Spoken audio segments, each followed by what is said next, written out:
ಇವತ್ತು ನಾನು ಗೃಹ ಸಚಿವರಾದ್ಮೇಲೆ ಇಡೀ ರಾಷ್ಟ್ರದ ಕಣ್ಣು ನನ್ನ ಮೇಲೆ ಬಿದ್ದುಬಿಟ್ಟಿದೆ.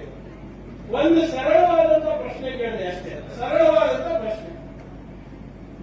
ಒಂದು ಸಂಘಟನೆ ಲಕ್ಷಾಂತರ ಜನ ಅದು ಸದಸ್ಯರಿದ್ದಾರೆ ನಮ್ಮ ರಾಜ್ಯದಲ್ಲಿ, ಕೋಟ್ಯಾಂತರ ಜನ ಅದು ಸದಸ್ಯರಿದ್ದಾರೆ ನಮ್ಮ ದೇಶದಲ್ಲಿ.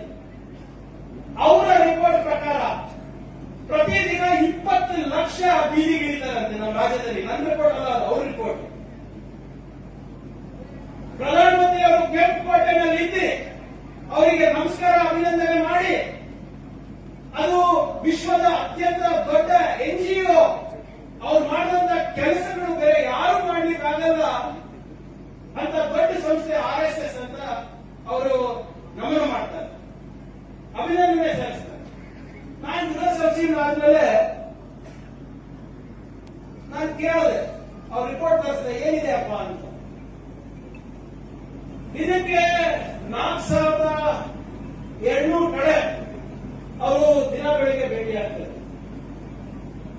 ಸುಮಾರು 2200 ಕಡೆ ಪಥಸಂಚಲನ ಮಾಡಿದ್ರು. 20 ಲಕ್ಷ ಬೇರ್ಪಡಿಸ 20 ಲಕ್ಷ ಜನ ಸೇರ್ತಾರೆ. ಅದಕ್ಕೆ ನಾನು ಕೇಳಿದ್ರೆ, ನೀವು 20 ಲಕ್ಷ ಜನ ಸೇರ್ತಾ ಇದ್ದೀರಲ್ಲ, ಯಾವ ಸಂಸ್ಥೆ ಅಪ್ಪ ನಿಮ್ದು ನೋಂದಣಿ ತೋರಿಸ್ರಿ ಅಂತ. ನೋಂದಣಿ ಇರ್ಬೇಕಾ ಇಲ್ಲ ಹೇಳ್ರಿ. ಮಹಿಳಾ ಸಂಘದವರು ನೀವು ಸಂಘ ಮಾಡಬೇಕಾದ್ರೆ ನೀವು ರಿಜಿಸ್ಟರ್ ಮಾಡ್ಬೋದಿಲ್ಲ, ಮಾಡ್ಬೋದಿಲ್ಲ ಇಲ್ಲ. ನಿಮ್ ಸರ್ಕಾರದಿಂದ ಸವಲತ್ತು ಬೇಕು ಅಥವಾ ಬೇರೆ ಏನಾದ್ರು ಬೇಕು ಅಂದ್ರೆ ನೀವು ರಿಜಿಸ್ಟರ್ ಮಾಡ್ಕೊಳ್ಳೇಬೇಕಲ್ಲ. ಇಲ್ಲಿ ನೀವು ಗಣೇಶ ಕೂರಿಸಬೇಕಾದ್ರೆ ಡೆಲ್ಲಿನಲ್ಲಿ ಪೊಲೀಸರಿಗೆ ಹೋಗಿ ಹೇಳ್ತೀರಾ ಇಲ್ಲ. ಇವತ್ತು ನೀವು ಮೆರವಣಿಗೆ ಮಾಡಬೇಕಾದ್ರೆ ನಮ್ಮ ಜಿಲ್ಲಾ ಅಧ್ಯಕ್ಷರು ಪರ್ಮಿಷನ್ ತಗೋಬೇಕು. ಹೌದು, ಹೀಗೆ ಪ್ರಿಯಾಂಕ್ ಬರ್ಲಾದನ ನಾವು ಅಲ್ಲಿ ಮೆರವಣಿಗೆ ಮಾಡ್ತೀವಿ, ಈ ಟೈಮಿಂದ ಈ ಟೈಮಿಗೆ ಜನರಿಗೆ ಅನಾನುಕೂಲ ಆಗ್ಬೋದು, ಏನಾದ್ರೂ ನಡೆದ್ರೆ ಅದಕ್ಕೆ ನಾನು ಜವಾಬ್ದಾರಿ ಇರ್ತೀನಿ. ಒಂದು ಜನರಲ್ ಸೆಕ್ರೆಟರಿ ಅದಕ್ಕೆ ಸೈನ್ ಮಾಡಬೇಕು. ಅದಾದ್ಮೇಲೆ ಪೊಲೀಸರು ಅದನ್ನ ಆಲಿಸ್ತಾರೆ, ಅದಾದ್ಮೇಲೆ ಪರ್ಮಿಷನ್ ಕೊಡ್ತಾರೆ. ನಾನು ಹೇಳ್ತಾ ಇರೋದು, ನಿಮಗೊಂದು ಕಾನೂನು ಅವರಿಗೊಂದು ಕಾನೂನು ಸರಿನಾ ಅಂತ ಕೇಳ್ತಾರೆ. ಯಾವ ದೇಶದಲ್ಲಿ ದೇವಸ್ಥಾನಗಳು, ಚರ್ಚ್ಗಳು, ಮಸೀದಿಗಳು ಕೂಡ ನೋಂದಾಯಿಸ್ತದೆ ಅಂತ ದೇಶದಲ್ಲಿ ಇವ್ರಿಗೆ ಸುಮ್ಮನೆ ಬಿಡಲ್ಲ. ಯಾವ ದೇಶದಲ್ಲಿ ಪ್ರತಿಯೊಂದು ದೇವರು ಕೂಡ ಲೆಕ್ಕ ಕೊಡಬೇಕು, ಪ್ರತಿಯೊಂದು ದೇವಸ್ಥಾನ ಕೂಡ ಲೆಕ್ಕ ಕೊಡಬೇಕು, ಪ್ರತಿಯೊಂದು ಮಹಿಳಾ ಸಂಘಟನೆ ಕೂಡ ಲೆಕ್ಕ ಕೊಡಬೇಕು. ಇವ್ರು ಲೆಕ್ಕ ತೋರಿಸಿದ್ರೆ ನಾವು ತೋರಿಸಲ್ಲ ಅಂತಲ್ಲ, ಸರಿನಾ? ಈಗ ನಾವು ನಮ್ಮ ಕಾಂಗ್ರೆಸ್ ಕಾರ್ಯಕರ್ತರಲ್ಲಿ ಒಂದು ಸ್ಪಷ್ಟವಾದಂತಹ ಸಿದ್ಧಾಂತ ಇರಬೇಕು, ತಿಳ್ಕೋಬೇಕು. ನಾವು ಯಾವುದೇ ನಿಮ್ ಸಿದ್ಧಾಂತ ಇರ್ಬೋದು, ನಮ್ಮ ಸಿದ್ಧಾಂತ ಇರ್ಬೋದು, ಅವ್ರ ಸಿದ್ಧಾಂತ ಇರ್ಬೋದು, ಬೇರೆ ಬೇರೆ ಇರ್ಬೋದು. ಆದ್ರೆ ಕಾನೂನು ಒಂದೇ ಅಲ್ವಾ, ಸಂವಿಧಾನ ಒಂದೇ ಅಲ್ವಾ? ನನಗೊಂದು ಕಾನೂನು, ನಿಮ್ಗೊಂದು ಕಾನೂನು ಆಗಕ್ಕಾಗಲ್ಲ ಅಲ್ಲ. ಅದಕ್ಕೆ ನಾನು ಗೃಹ ಸಚಿವನಾಗಿ ಪತ್ರ ಬರೆದು ಏನೇನಿದೆಯಪ್ಪ ನೀವು ತಂದು ತೋರಿಸಿ ಅಂದ್ರೆ, ಪಾಪ ಇನ್ನೂ ಕೂಡ ದಾಖಲೆಗಳಿಗೆ ಆಡ್ತಾ ಇದ್ದಾರೆ. ಎಲ್ಲೆಲ್ಲಿ ಇಟ್ಟಿದಾರೋ ಗೊತ್ತಿಲ್ಲ, 100 ವರ್ಷದ ಇತಿಹಾಸ ಅಂತ ಹೇಳಿ ಆ ದಾಖಲೆಯನ್ನು ಕೊಡ್ತೀನಿ ಅಂತ ಹೇಳ್ತಾ ಇದ್ದಾರೆ. ನೋಡ್ಬೇಕು ಯಾವಾಗ ಕೊಡ್ತಾರ ಅಂತ. ನೀವೆಲ್ಲ ಟ್ಯಾಕ್ಸ್ ಕಟ್ತೀರಿ ಅಲ್ರಿ? 100 ರೂಪಾಯಿ ಸಂಪಾದನೆ ಮಾಡಿದ್ರೆ ಟ್ಯಾಕ್ಸ್ ಕಟ್ತೀರಾ ಇಲ್ಲ? ಕಟ್ತೀರಿ, ಜೋರಾಗಿ ಹೇಳಿ. ಕಟ್ತೀರ, ಅವ್ರು ಕಟ್ಟಲ್ಲ. ಯಾಕೆ ಕಟ್ಟಲ್ಲ? ರೊಕ್ಕ ಒಂದು ವಸೂಲಿ ಮಾಡ್ತಾರಲ್ಲ, ಚಂದ ಪಟ್ಟಿ ಮಾಡ್ತಾರಲ್ಲ. ನಾನ್ ಕೇಳ್ತಾ ಇರೋದು, ಟ್ಯಾಕ್ಸ್ ಯಾಕೆ ಕಟ್ತಾ ಇಲ್ಲ ಸರ್? ಹೇಳಿ, ನನ್ಗೆ ಅರ್ಥ ಆಗಿಲ್ಲ ಅಂದ್ರೆ ನಾನು ರೆಡಿ ಇದೀನಲ್ಲ ನಿಮ್ಮ ಆಫೀಸಿಗೆ ಬರಕ್ಕೆ. ಒಬ್ಬ ಗೃಹ ಸಚಿವರು ನಿಮ್ಮ ಆಫೀಸಿಗೆ ಬರ್ತಾ ಇದ್ದಾರೆ, ನಿಮ್ ಬಗ್ಗೆ ತಿಳ್ಕೊಳ್ಳಿಕ್ಕೆ ಅಂದ್ರೆ ಒಳ್ಳೇದಲ್ರಿ. ಅದನ್ನ ಸ್ವಾಗತ ಮಾಡಿಬಿಟ್ಟು ನೀವೆಲ್ಲ ನೀವೆಲ್ಲ ಮೆರವಣಿಗೆ ಮಾಡಿದ್ರಿ, ಮೆರವಣಿಗೆ ಬೇಡ ನನಗೆ. ಸ್ವಾಗತ ಮಾಡಿಬಿಟ್ಟು ಚಾಯ್ ಪೆ ಚರ್ಚೆ ಬಹಳ ಇಷ್ಟ ಅಲ್ಲ ಇವರಿಗೆ. ಚಾಯ್ ಪೆ ಚರ್ಚೆ ಮಾಡೋಣ, ಹೇಳಿ. ನನ್ನನ್ನು ನಾನು ತೋರಿಸ್ತೀನಿ, ನನ್ನ ಆಸ್ತಿ ನಾನು ತೋರಿಸ್ತೀನಿ, ನನ್ನ ಮುದ್ದಿಯಲ್ಲಿ ಕಟ್ಟಿನಿ, ನನ್ನ ಮನೆಯಲ್ಲಿ ಮಾಡೀನಿ, ನನ್ನ ಮಕ್ಕಳ ಆಸ್ತಿ ಅಲ್ಲ, ನನ್ನ ಮಣ್ಣಿನ ಆಸ್ತಿ ಅಲ್ಲ, ಎಲ್ಲರೂ ತೋರಿಸ್ತೀನಿ ನಿಮಗೆ. ನಿಮ್ಗೂ ತೋರಿಸ್ತಾರೆ. ಪ್ರಶ್ನೆ ಕೇಳತ್ತಪ್ಪ, ಹೇಳಿ. ಯಾಕೆ ಟ್ಯಾಕ್ಸ್ ಕಟ್ತಾ ಇಲ್ಲಪ್ಪ ಅಂತ ಕೇಳತ್ತಪ್ಪ ನಾನು. ಯಾಕೆ ನೀವು 150 ಬಾರಿ ಡೆಲ್ಲಿನಲ್ಲಿ ರಾಮಲೀಲಾ ಮೈದಾನದಲ್ಲಿ ಸಂವಿಧಾನ ನೀವು ಅನುಷ್ಠಾನ ತರಬಾರ್ದು, ಮನುಸ್ಮೃತಿನೇ ನಮ್ಮ ಸಂವಿಧಾನ ಆಗ್ಬೇಕು ಅಂದ್ಬಿಟ್ಟು ನೀವು ಪ್ರೊಟೆಸ್ಟ್ ಮಾಡೋದು ನೀವ್ ಯಾಕೆ ಮಾಡಿದ್ರಿ ಅಂತ ಕೇಳತ್ತಪ್ಪ. ಯಾಕೆ ಡಾಕ್ಟರ್ ಬಾಬಾ ಸಾಹೇಬ್ ಅಂಬೇಡ್ಕರ್ ಅವರಿಗೆ ಸೋಸಿದ್ರಿ ಅಂತ ಕೇಳಿದ್ದಪ್ಪ. ಯಾಕೆ ನೀವು 52 ವರ್ಷ, ಒಂದಲ್ಲ, ಎರಡಲ್ಲ, 10 ಅಲ್ಲ, 20 ಅಲ್ಲ, 52 ವರ್ಷ ನಮ್ಮ ರಾಷ್ಟ್ರ ಧ್ವಜವನ್ನ ನಿಮ್ಮ ಕಚೇರಿ ಮೇಲೆ ಹಾರಾಡಿಸಿದಾರ? ಯಾಕೆ? ನಾವು ಮಾಡ್ತೀವಲ್ಲ, ನೀವೆಲ್ಲ ಮಾಡ್ತೀವಲ್ಲ ನಿಮ್ಮ ಸಂಸ್ಥೆಯಲ್ಲಿ. ನಿಮ್ಮ ಧ್ವಜವನ್ನ ನಾವು ಆಚರಣೆ ಮಾಡ್ತೀವಿ, ರಾಷ್ಟ್ರ ಧ್ವಜವನ್ನ. ನಮ್ಮ ರಾಷ್ಟ್ರ ಧ್ವಜವನ್ನ ಯಾಕೆ 52 ವರ್ಷ ಇವರು ಹಾರಿಸಿಲ್ಲ ಅಂತ ಕೇಳತಪ್ಪಾಯ್ತಾ? ಇವತ್ತು ಇಡೀ ನೀವು ಯಾವುದೇ ಚಾನೆಲ್ ತೆಗೆದು ಏನ್ ಬರ್ತಾ ಇದೆ? ರಾಮ ಮಂದಿರದ್ದು ಚಂದಾಚೋರಿ ಏನ್ ಪೂಜಾರಿ ಹೌದಲ್ಲ? ಈ ದೇಶದಲ್ಲಿ ರಾಮ ಲೆಕ್ಕ ಕೊಡಬೇಕಾಗ್ತಾ ಇದೆ. RSS ಇಲ್ಲ, ಇದೆಂತ ಇದು? ರಾಮ ಮಂದಿರ ಟ್ರಸ್ಟ್ ಲೆಕ್ಕ ಕೊಡಬೇಕಾಗ್ತಾ ಇದೆ. ಆದ್ರೆ RSS ಕೊಡಲ್ಲ ಅಂತ ಕೂತಾರಲ್ಲಪ್ಪ. ಯಾಕೆ? ಇವತ್ತು ರಾಮ ಮಂದಿರನಲ್ಲಿ ಲೂಟಿ ಹೊಡೆದಿದ್ದು ಯಾರು? ನೀವ? ಕಾಂಗ್ರೆಸ್ನವರ? ಸಮಾಜವಾದಿ ಪಾರ್ಟಿದವರ? RSS? ಇದು ನಾನು ಹೇಳ್ತಾ ಇಲ್ಲ, ಉತ್ತರ ಪ್ರದೇಶದ ಸರ್ಕಾರದ SIT ಹೇಳ್ತಾ ಇದೆ. ಚಂಪಕ್ ರಾಯ್ ಅಂತ ಹೇಳುವ ವ್ಯಕ್ತಿ, ಆತ VHP ಲೀಡರ್. VHP ಯಾವುದು ಅಧಿಕಾರಿ? ಯಾರು ಗೊತ್ತಾ? ಸಂಸ್ಥಾಪಕರು ಗೋವರ್ಕರ್ ಅವರು. ಗೋವರ್ಕರ್ ಅವರು ಯಾರ ಜೊತೆ ನಿಂತಿದ್ದು? RSS. ಯಾರು ಇನ್ನೊಬ್ಬ ನಮ್ಮ ಕರ್ನಾಟಕದಲ್ಲ, ಅವನಿಗೆ ಯಾಕಪ್ಪ ಬೇಕಾಗಿದ್ದು ಗೊತ್ತಿಲ್ಲ. ತುಂಬ ಕರ್ನಾಟಕ ಮರ್ಯಾದೆ ಹಾಳಾಡೋದು. ಗೋಪಾಲ್ ರಾವ್ ಯಾರು ಅಂತಾನೆ, ಗೋಪಾಲ್ ಜಿ ಮರ್ಯಾದೆ ಏನಿಲ್ಲಪ್ಪ, ಸುಮ್ಮನೆ ಜಿ ಅಂತ ಅವರು. ಯಾರನ್ನ ದೇವರ ಹುಂಡಿಯಿಂದ ಲೂಟಿ ಹೊಡೆಯೋರಿಗೆ ಜಿ ಅಂತಾರೆ. ಅವರವರೆಲ್ಲ ಹೇಳ್ಕೊತಾರೆ ಮೋಹನ್ ಜಿ, ಗೋಪಾಲ್ ಜಿ.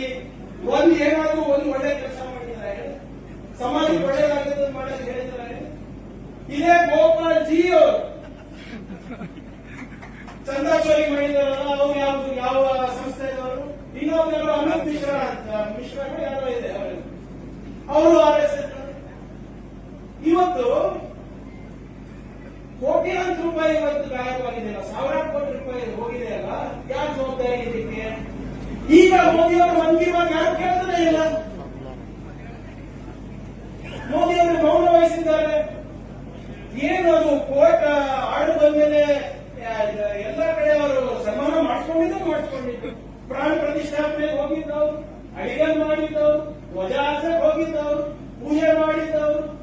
ಯಾವ ದೊಡ್ಡ ಪೀಠಾಧೀಶರುಗಳು ಬಂದು ಅಲ್ಲಿ ಪೂಜೆ ಮಾಡಿಲ್ಲ, ಮೋದಿಯವರೇ ಎಲ್ಲ ಮಾಡಿದ್ರು.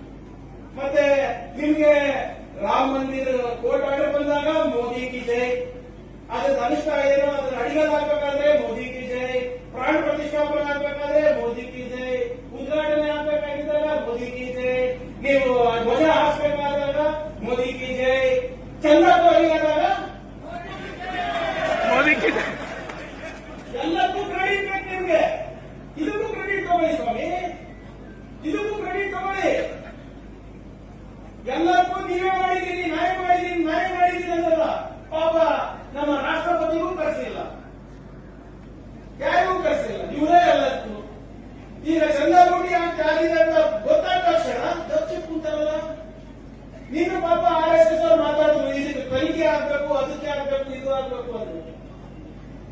ಈಗ ಕದ್ದೋರೇ ನೀವಿದ್ದೀರಪ್ಪ, ಸುಮ್ಮನೆ ವಾಪಸ್ ಮಾಡಿಬಿಟ್ಟು ಕ್ಷಮೆ ಕೇಳೋದು ಬಿಟ್ಟು ಸುಮ್ಮನೆ ಇದೆಲ್ಲ ನಾಟಕ ಯಾಕೆ ಮಾಡೋದು? ಅದಕ್ಕೆ ನಾನು ಹೇಳ್ತಾ ಇದ್ದೀನಿ, ಎರಡು ದೊಡ್ಡ ಸವಾಲು ನಮ್ಮ ಪಕ್ಷದ ಮುಂದೆ ಇದೆ. ಒಂದು SIR, ಇನ್ನ ಒಂದು ನೀವು ನನ್ನ ಶಕ್ತಿ ಕೊಟ್ಟಿದ್ದೀರಾ, ಅದು ನಾನು ನೋಡ್ಕೋತೀನಿ. ನನಗೆ ಇವತ್ತು ಏನೂ ಇರ್ಲಾರದೆ ನಾನು ಅವ್ರಿಗೆ ಪ್ರಶ್ನೆ ಮಾಡ್ತಾ ಇದ್ದೆ. ಈಗ ನನ್ನ ಕೈಯಲ್ಲಿ ಕಡ್ಗಿ ಕೊಟ್ಟಿದ್ದೀನಿ, ಗಾಂಡಿ ಆಗಿದೆ. ಏನೇ ಆದ್ರೂ ಕೂಡ ನಾನು ಕಾನೂನಿನ ಚೌಕಟ್ಟಿನಲ್ಲೇ ಮಾಡೋಣ. ನಾನು ಯಾವಾಗಲೂ ಕೂಡ ಹೇಳ್ತೀನಿ, ಬುದ್ಧರ ತತ್ವ ಎಷ್ಟಿದೆ ಅಷ್ಟೇ ಬಸವಣ್ಣನವರ ತತ್ವನೂ ಕೂಡ ಇದೆ, ಮತ್ತೆ ಬಾಬಾ ಸಾಹೇಬ್ ಅಂಬೇಡ್ಕರ್ ಅವರ ಹೋರಾಟದ ರಕ್ತನೂ ನನ್ನಲ್ಲಿದೆ. ನಂಬಿಸಬಹುದು, ಏನೇ ಮಾಡಬಹುದು. ಈಗಾಗಲೇ ಅಮಿತ್ ಶಾ ಅವರೆಲ್ಲ ರೆಕಾರ್ಡ್ ಕೇಳೋದು ಸರ್, ನಾನು ಎಲ್ಲ ಡಾಕ್ಯುಮೆಂಟ್ಸ್ ತಂದ್ಕೊಳ್ಳೋದು ಅಂದ್ರೆ ನಾವು ಆಗಲೇ ಬರ್ತಾ ಇದ್ದೀವಪ್ಪ. ನಿಮ್ಗೆಲ್ಲ ಗಾಡಿಗೂ ಬರ್ತದ. ಈ ದೇಶ ಉಳಿಸ್ಬೇಕು, ಸಂವಿಧಾನ ಉಳಿಸಬೇಕು, ಇವರಿಗೆ ಒಂದು ಪಾಠ ಕಲಿಸಬೇಕಂದ್ರೆ ನಮ್ಮ ಜೈಲಿಗೂ ಕೂಡ ಹೋಗಕ್ಕೆ ಹಿಡಿಯಿದ್ದೀರಿ. ನಾವೇನೇ ಮಾಡಿದ್ರು ಕೂಡ ಸಂವಿಧಾನದ ಚೌಕಟ್ಟಲ್ಲಿ ಮಾಡಲು ನೀವು ಫೋನ್ನಲ್ಲಿ ನನ್ನ ಬೆದರಿಕೆ ಹಾಕಿ ಏನಾದರೂ ಬೆದರಿಕೆ ಹಾಕಿ ನಾನು ಜಗ್ಗವನಲ್ಲ, ನಾನು ಬಗ್ಗವನಲ್ಲ. ನನ್ನ ಬಳಿ ಡಾಕ್ಟರ್ ಬಾಬಾ ಸಾಹೇಬ್ ಅಂಬೇಡ್ಕರ್ ಅವರ ಸಂವಿಧಾನ ಇದೆ, ಬಸವಣ್ಣನ ತತ್ವ ಇದೆ. ನಮ್ಮ ಕಮಲಪುರವರು ಹೇಳದಂಗೆ ಅಂಬಿಗರ ಚೌಡಯ್ಯರ ಆಶೀರ್ವಾದ, ಕನಕನ ಆಶೀರ್ವಾದ ಇವೆಲ್ಲ ನಮ್ಮ ಮೇಲೆ ಇದೆ. ನೀವೆಲ್ಲರೂ ಕೂಡ ಯಾರು ಏನ್ ಮಾಡಕ್ಕಾಗಲ್ಲ. ಇವ್ರ ಬಾಯಲ್ಲಿ ಬಸವಣ್ಣನವರ ಹೆಸರು ಬರೋ ತನಕ ಇಲ್ಲಿ ಕಾಡ್ತೀನಿ ನಾನು.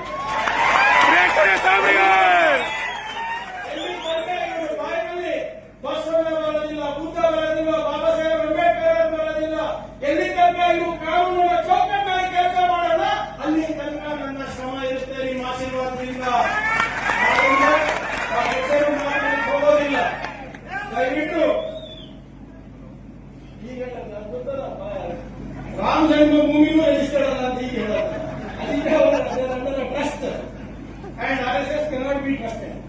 That is the difference. ಆದ್ರಿಂದ ನಾನು ಹೆಚ್ಚೇ ಮಾತಾಡಲಿಕ್ಕೆ ಹೋಗೋದಿಲ್ಲ. ಇವತ್ತಿನ ದಿನ ನೀವೇನು ನನಗೆ ಬಹಳ ಒಂದು ದೊಡ್ಡ ಜವಾಬ್ದಾರಿಯನ್ನು ಕೊಟ್ಟಿದ್ದೀರಾ, ಅದು ಬಹಳ ಪ್ರಾಮಾಣಿಕವಾಗಿ ಮಾಡ್ತೀನಿ ಅಂತ ನಿಮ್ಮ ಹತ್ರ ಹೇಳಲಿಕ್ಕೆ ನಾನು ಬಯಸ್ತಾ ಇದ್ದೀನಿ. ನಿಮ್ಮ ಪ್ರೀತಿ, ನಿಮ್ಮ ವಿಶ್ವಾಸ ಮತ್ತು ನಿಮ್ಮ ನಂಬಿಕೆಗೆ ಯಾವತ್ತೂ ಕೂಡ ನಾನು ದ್ರೋಹ ಮಾಡೋದಿಲ್ಲ, ಅದಕ್ಕೆ ಕಪ್ ಚುಕ್ಕೆ ಕೂಡ ತರಲಿಲ್ಲ ಅಂತ ನಾನು ಹೇಳಲಿಕ್ಕೆ ಇವತ್ತು ನಿಮ್ಮ ಮುಂದೆ ನಾನು ಬಂದಿದ್ದೇನೆ. ನಿಮ್ಮ ನಿರಂತರವಾದಂತ ಸಹಕಾರ, ಸಹನೆ ಮತ್ತು ಆಶೀರ್ವಾದ ಯಾವ ರೀತಿ ಖರ್ಗೆ ಸಾಹೇಬ್ ಮೇಲಿತ್ತು, ಧರ್ಮಸಿಂಗ್ ಸಾಹೇಬ್ ಮೇಲಿದೆ, ಮತ್ತೆಲ್ಲ ನಮ್ಮ ಹಿರಿಯರ ಮೇಲಿದೆ, ಅದೇ ನಿಟ್ಟಿನಲ್ಲಿ ನನಗೂ ಕೂಡ ಸದಾ ನಿಮ್ಮ ಆಶೀರ್ವಾದದ ಅವಶ್ಯಕತೆ ಇರುತ್ತೆ, ಬೇಕಾಗುತ್ತೆ ಅಂತ ನಾನು ನಿಮ್ಮ ಹತ್ರ ಕೇಳ್ಕೊತಾ ಇದ್ದೀನಿ. ಯಾಕಂದ್ರೆ ನಾನು ಸಣ್ಣ ಪುಟ್ಟ ಹೋರಾಟ ಮಾಡ್ತಾ ಇಲ್ಲ. ಇವತ್ತೆಲ್ಲ ನಾವು ಬಹಳ ಕಾಳಜಿ ವಹಿಸಿ ಇವತ್ತು ನಮ್ಮ ಅಧ್ಯಕ್ಷರು ಡೆಲ್ಲಿಯಿಂದ ನನಗೆ ಹುಟ್ಟಿನ ಮಂಚಳಾದಂತಹ ಸರ್ದಾರ್ ಪಟೇಲ್ ಅವರ ಪುತ್ರಿಯನ್ನು ನನಗೆ ಕೊಟ್ಟಿದ್ದಾರೆ.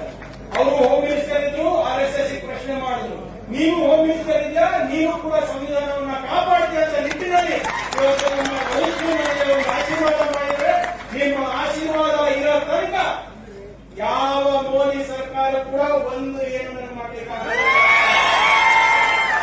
ಸಂವಿಧಾನ ಇರೋ ತನಕ ಯಾರು ಏನು ಮಾಡಲಿಕ್ಕಾಗೋದಿಲ್ಲ. ನನ್ನ ಪ್ರಾಮಾಣಿಕ ಪ್ರಯತ್ನ ನಮ್ಮ ರಾಜ್ಯಕ್ಕಿರುತ್ತೆ, ನಮ್ಮ ಪ್ರಾಮಾಣಿಕ ಪ್ರಯತ್ನ ನಮ್ಮ ಪಕ್ಷಕ್ಕಿರುತ್ತೆ. ಬುದ್ಧ, ಬಸವ, ಅಂಬೇಡ್ಕರ್ ಅವರ ತತ್ವ ಸಿದ್ಧಾಂತವನ್ನು ನಮ್ಮ ಸಮಾಜದಲ್ಲಿ ನಾವು ಅನುಸರಣ ಮಾಡ್ತಿರೋದ ಏನು ನಾನು ಒಂದು ಪ್ರಮಾಣ ಮಾಡಿದ್ದೀನಿ, ಅದನ್ನ ನಾನು ಈಡೇರಿಸ್ತೀನಿ ಅಂತ ಹೇಳಕ್ಕೆ ನಾನು ಬಯಸ್ತಾ ಇದ್ದೀನಿ. ಸದಾ ನಿಮ್ಮ ಆಶೀರ್ವಾದ ನನ್ನ ಮೇಲೆ ಇರಲಿ ಅಂತ ನಾನು ಕೇಳ್ಕೊಳ್ಳುತ್ತಾ ನಾನು ಮಾತು ಮುಗಿಸ್ತೀನಿ. ಜೈ ಹಿಂದ್.